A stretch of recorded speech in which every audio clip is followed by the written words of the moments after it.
NFL football is back, and the Baltimore Ravens are set for revenge against the Kansas City Chiefs. All that and more on today's Locked On NFL. The new Locked On NFL.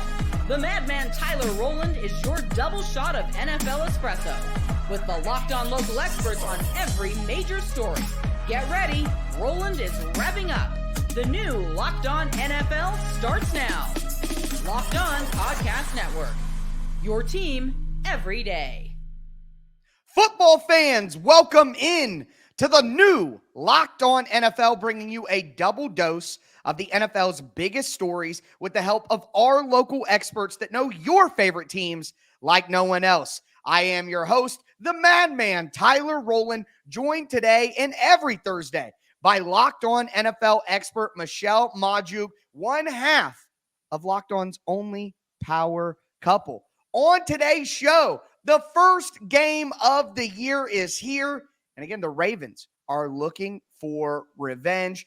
Also, Pat Surtain got his bag from the Denver Broncos, and it's the smartest thing that they've done all offseason long. And Hassan Reddick still not with the New York Jets. We'll talk about the drama in New York City. Before we get into all of that, I do want to let you guys know that it's Crossover Thursday here on the Locked On Podcast Network. Make sure to check out your favorite team's crossover episode. But Crossover Thursday is presented by Prize Picks, the easiest and most exciting way to play daily fantasy sports. Go to prizepicks.com/LockedOnNFL.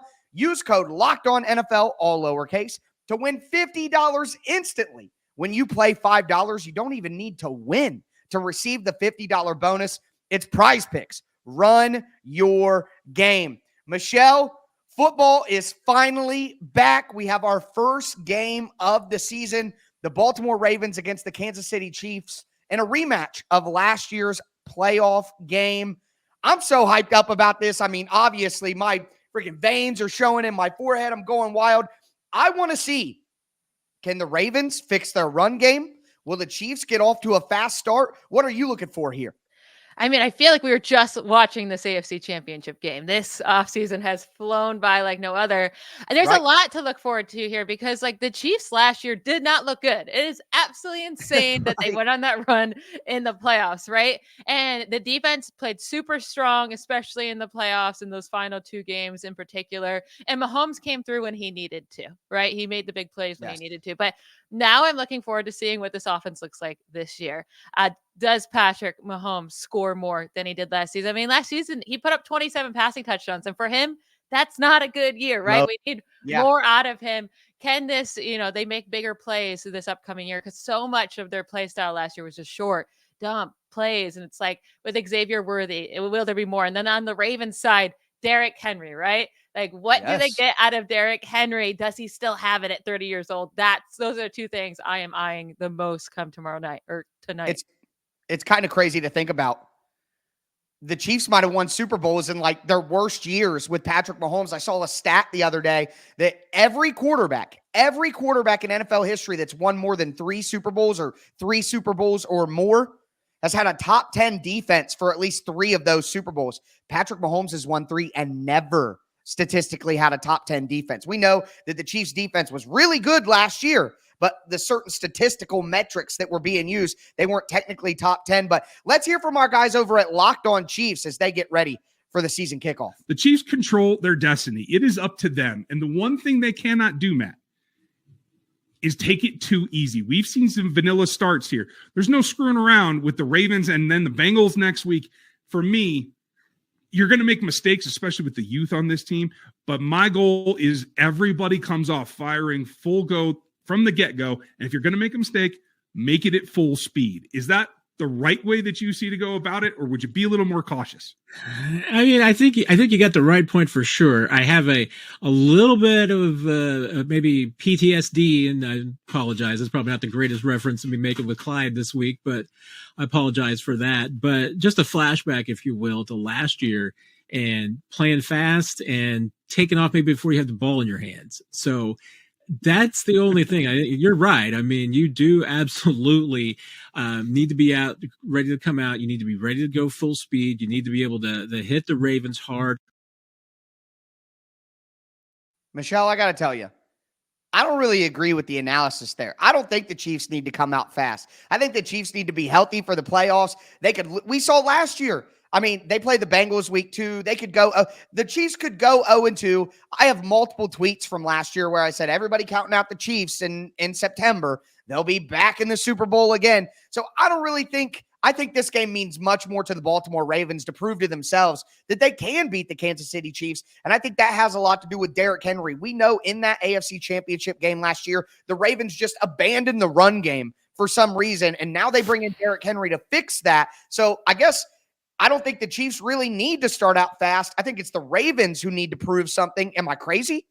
No, it's definitely the Ravens who have to prove. I mean, the Chiefs at this point are probably just hoping, okay, let's not get any injuries in this game because we know how like physical the Ravens can be, right? Like Yes.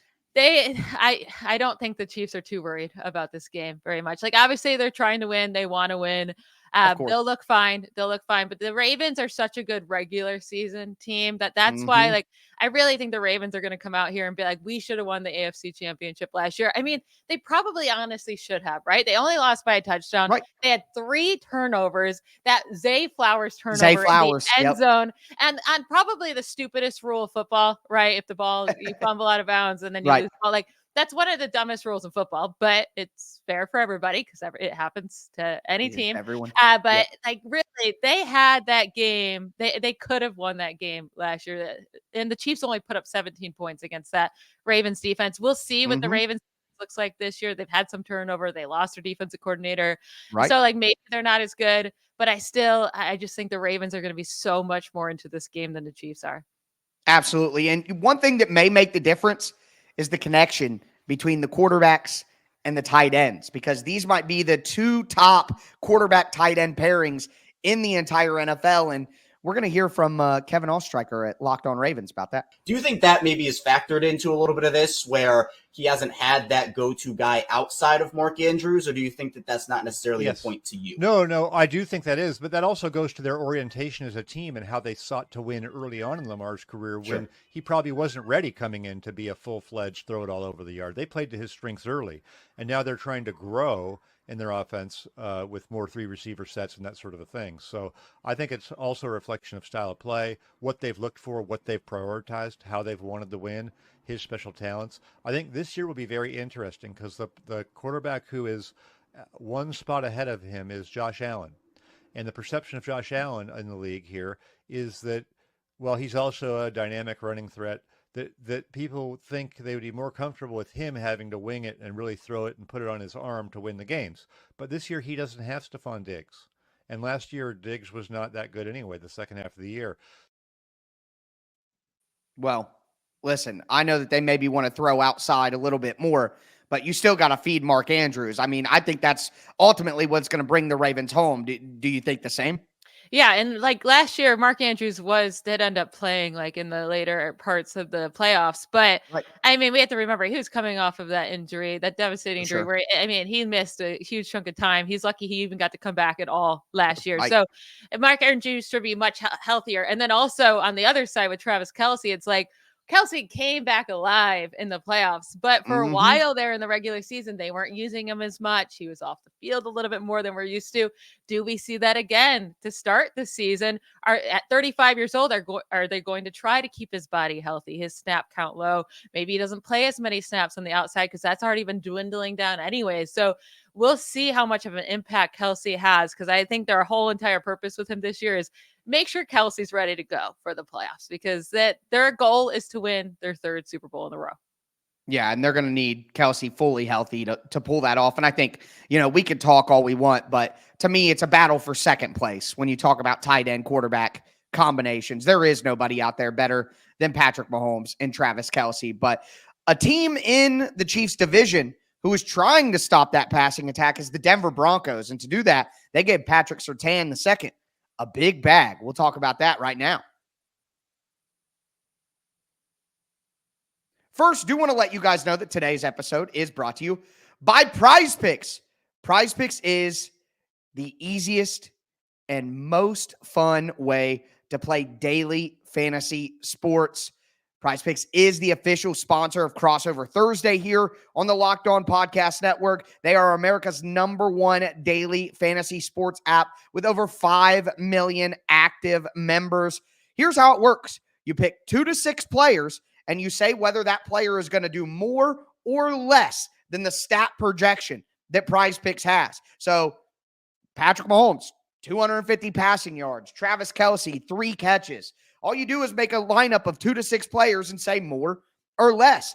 And right now, Caleb Williams passing yards, all you got to do is get 1, more than 1, and you will win on PrizePicks every week in September. That's right. Only 1 yard gets you an automatic win every football weekend in September. 4 weeks of free W's. You can now win up to 100 times your money on PrizePicks with as little as 4 correct picks. Make sure that you download the PrizePicks app today. Use the code LOCKEDONNFL and get $50 instantly when you play $5. That's code LOCKEDONNFL on PrizePicks to get $50 instantly when you play $5. You don't even need to win to receive the $50 bonus. It is guaranteed.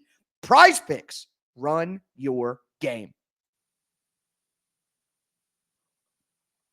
All right, Michelle, let's continue today's Locked On NFL. We're going to talk about Patrick Surtain getting his money. And is he the best cornerback in the NFL? Our guys over at Locked On Texans maybe don't agree. We're going to get into all of that. Plus, Hassan Reddick still not with the Jets. We'll talk about that drama and then some holdout drama that finished with the San Francisco 49ers. Before we get into it, I do want to thank you for making Locked On NFL your first listen each and every day. As a reminder, Locked On NFL is now 2 shows every day. First, you have me, the madman, Tyler Rowland, kicking off your morning with a double shot of NFL espresso. And then in the afternoon, make sure that you stop by the barbershop and chop it up with Tony Wiggins for some real NFL talk. It's Locked On local experts, unprecedented NFL insight. You know I'm bringing hot opinions and detailed breakdowns all in under 30 minutes. It's the new Locked On NFL, and it's twice a day. Make me the madman, Tyler Rowland, and the barber, Tony Wiggins, your second listen at the new Locked On NFL on YouTube or wherever you get your podcast. But Patrick Surtain got a massive, historic deal from the Denver Broncos, and there's nobody better to break it down than Cody Roark and Sayer Bednar from Locked On Broncos.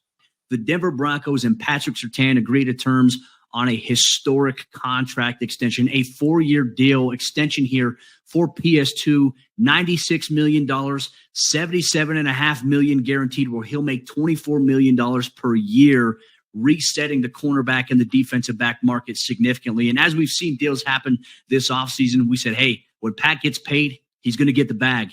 He got the bag. He got the bag in a big way. And in my opinion, Cody, this deal continues to further prove what we've been saying for the last handful of months here. The Denver Broncos internally, they do not believe that they are a rebuilding team. You don't give out record-setting contracts to cornerbacks or to Quinn Miners, who's the highest paid, I believe the highest paid interior lineman in Broncos history and one of the highest paid in the NFL today. You don't make moves like that if you believe that you're a rebuilding team. All right, let me just say this. I agree and I disagree with my guys from Locked On Broncos.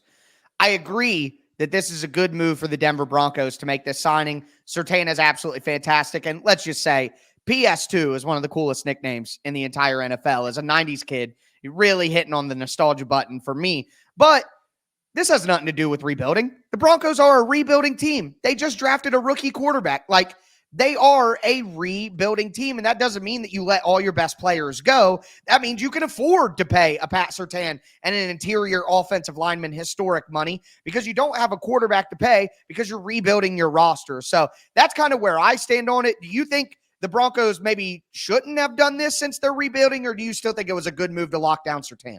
No, you definitely need to lock down your best young talents, even if you are Right. rebuilding, right? Like this is a rebuild Exactly. year for the Broncos. It doesn't mean they can't do it Yes. quickly, like the Right. Texans have done Right. it, but it is a rebuild year. And if Bo Nix ends up hitting, and being a good draft pick, then cool, you'll be Mhm. able to rebuild faster. But you're still not going anywhere this year. I'm sorry, there's not enough talent on that team. But Right. with Pat Surtain, he did have a down year last year, right? So it's a little worrisome to pay him $24 million a year. It's $3 million more per year than any other corner. So you are saying, we don't like, we're throwing out last year. Your first 2 years were so good. We know what you can be.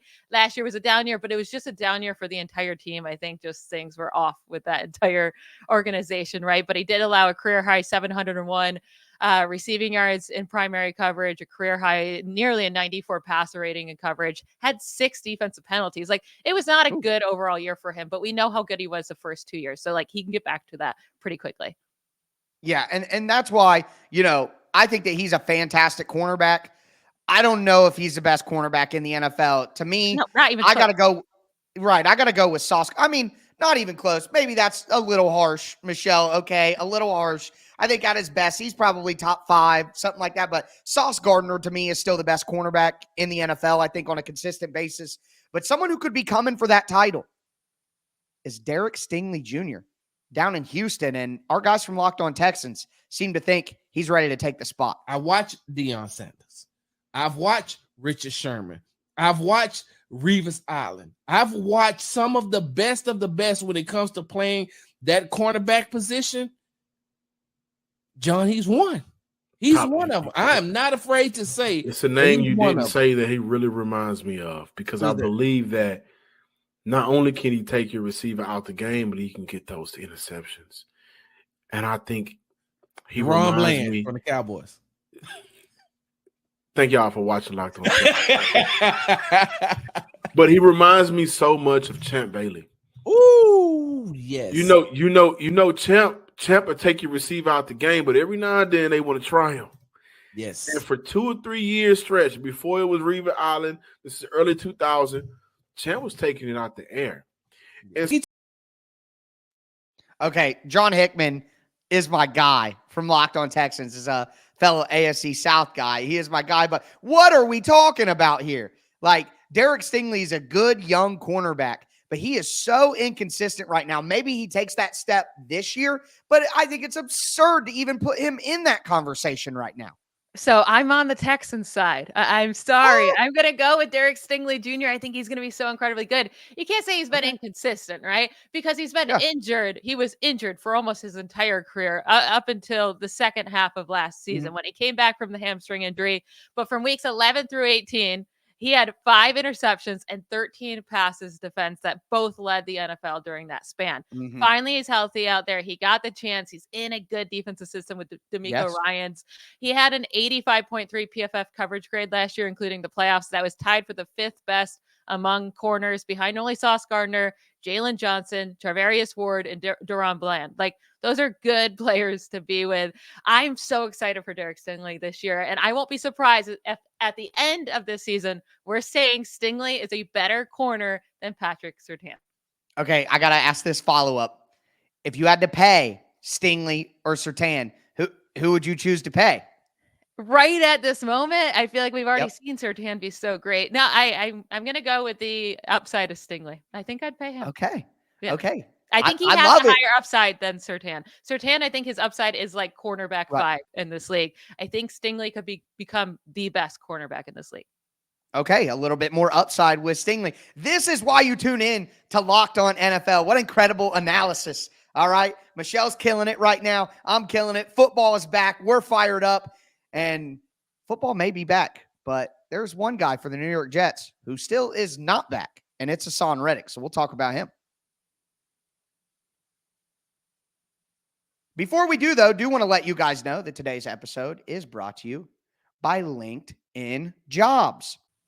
When you're hiring for your small business, you want to find quality professionals that are right for the role. That's why you have to check out LinkedIn Jobs. LinkedIn Jobs has the tools to help you find the right professionals for your team faster and for free. LinkedIn isn't just another job board. LinkedIn helps you hire professionals you can't find anywhere else, even those who aren't actively searching for a new job, but might be open to the perfect role. In a given month, over 70% of LinkedIn users don't visit other leading job sites. So if you aren't looking on LinkedIn, you're looking in the wrong place. On LinkedIn, 86% of small businesses get a qualified candidate within 24 hours. So hire professionals like a professional on LinkedIn. It's why 2.5 million small businesses use LinkedIn for hiring. Post your job for free at LinkedIn.com/LockedOnNFL. That's LinkedIn.com/LockedOnNFL to post your job for free. Terms and conditions do apply.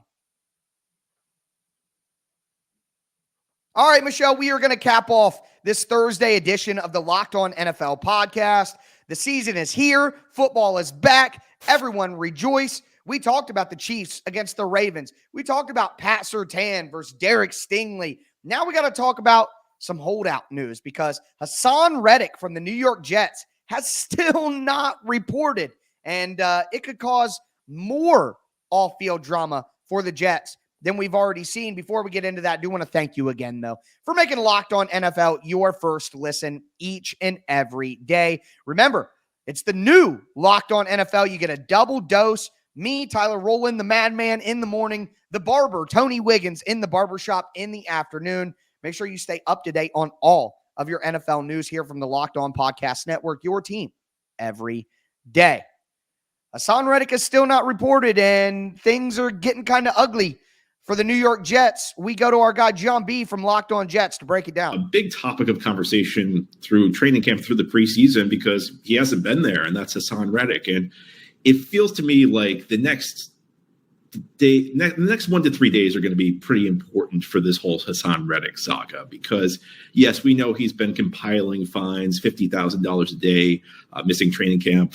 The final total is over $2 million Hassan Reddick has been fined for skipping training camp as he seeks a new contract. And I think if we're being honest, I'm not saying this is the only reason he held out, but if we're being honest, lots of veteran players like skipping training camp. I think that there is an element of Hassan Reddick just not wanting to go to training camp. Obviously, the biggest motivation, though, is he wants a new contract. And now the question is, will he push this into the regular season? And as I said, today, tomorrow, Thursday, those are 3 days I'm watching, because those would be 3 very logical days if he's not going to push it in the regular season for him to report. Yeah, well, they need him to report. I mean, the Jets are going all in this year, right? And I just got to ask you, Michelle, what would you rather have? No training camp or $2 million? I think the $2 million would probably be my pick on that one. Listen, I don't even understand this whole trade, right? Like, right. Why did they trade for him before knowing what he wanted? Like, if he wanted a contract extension, if he would sign with them long term, what he was looking for, like if they could even afford it, if they wanted to pay him, like, why did they even do this trade before figuring that out? Also, do they need Hassan Reddick? Like, I get you want him, right? For a team that's trying to go for the Super Bowl, you want all these great players. And Hassan Reddick is truly a great pass rusher, right? Like, he knows how to get to the quarterback. But last year, they had 48 sacks without him. Now, they lost Bryce Huff and Quentin Jefferson, 2 of their top 3 sack leaders. But they have Jermaine Johnson, who they selected a couple of years ago in the first round. They used their 15th overall pick on Will McDonald last year, right? Didn't get it much from him, but play him more, right? They have an elite defensive tackle that can get to the quarterback in Quentin Williams. He led all defensive tackles and quarterback pressures last year. They have these guys who can get to the quarterback. It's just Hassan Reddick would, push it over to a great line, but I don't think they should pay him. Well, you know what might help? If they go out there and they win a couple games early in the season, they might be able to say, hey, look, if you don't want to play, we ain't going to pay you. And we're winning games. I mean, they play San Francisco week 1.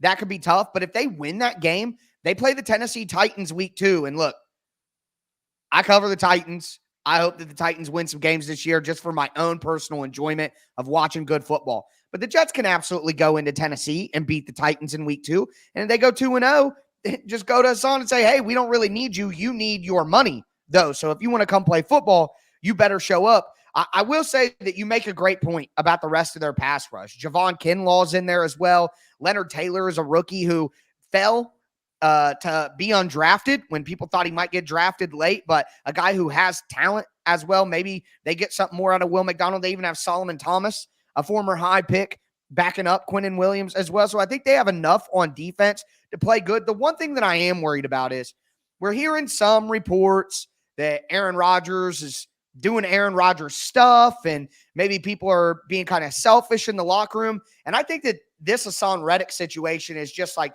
a continuation of that. So if something takes the Jet season off the rails early and it's not injury, it might be that selfishness that the locker room is maybe not playing together as a team. Now, it's hard for us to know whether that's true, whether that's real, but I don't think it would be too insane to say that Aaron Rodgers sets a selfish vibe.